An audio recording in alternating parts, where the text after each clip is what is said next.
Tiger Balm White Ointment. This I bought in a pack of 4. This is my last one, so let's open it together. This has been a staple in my cabinet, I don't know, since I went to Singapore that very first time.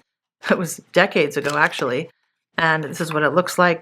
It's basically like your Vicks Rub type of product, but it's, I guess, more natural ingredients, perhaps.